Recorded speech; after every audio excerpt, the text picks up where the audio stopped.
সময় পেরিয়েছে এখন প্রায় 2:30টা বাজে এবং আমরা কিন্তু আছি শারীরিক শিক্ষা ভোট কেন্দ্রের বাহিরে।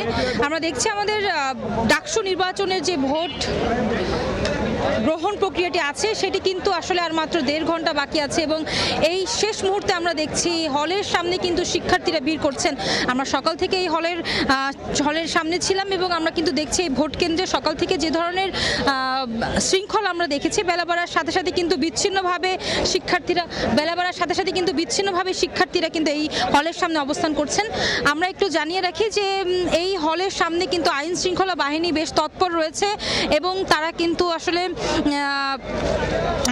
আসলে সকাল থেকে এই ভোট কেন্দ্রে অত আইন শৃঙ্খলা বাহিনী না দেখা গেলেও সময়ের সাথে সাথে কিন্তু সেই সংখ্যাটা বাড়ছে। এর একটি কারণ এই হলে কিন্তু আসলে অভিযোগ এসেছে যে বিভিন্ন যে প্রার্থীরা রয়েছেন তারা কিন্তু হলের ভেতরে প্রবেশের চেষ্টা করছেন কিন্তু তাদেরকে বাধা দেওয়া হচ্ছে। এর প্রেক্ষিতে কিন্তু আসলে হলের যে কেন্দ্রের মুখের সামনে যে গেটটি রয়েছে সেই গেটের কিন্তু এক ধরনের বিশৃঙ্খলা সৃষ্টি হচ্ছে।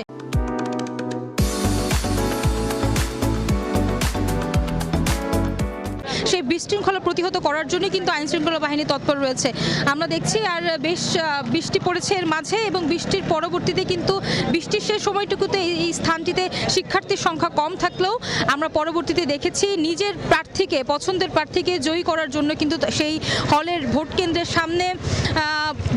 সামনে কিন্তু তারা আসলে আমরা দেখছি শিক্ষার্থীদের অবস্থান বেড়েছে। এই মুহূর্তেও আমরা দেখছি যে এই হলগুলোতে শিক্ষার্থীরা তাদের সরব অবস্থান করছেন। এখন হলের সামনে যারা অবস্থান করছে তাদের অধিকাংশ কিন্তু ভোট দিয়ে বের হয়েছেন এবং তারা তাদের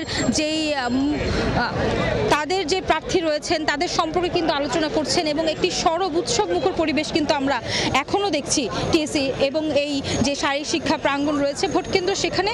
তো এই ছিল আমার কাছে এই ভোট কেন্দ্র থেকে সবশেষ তথ্য।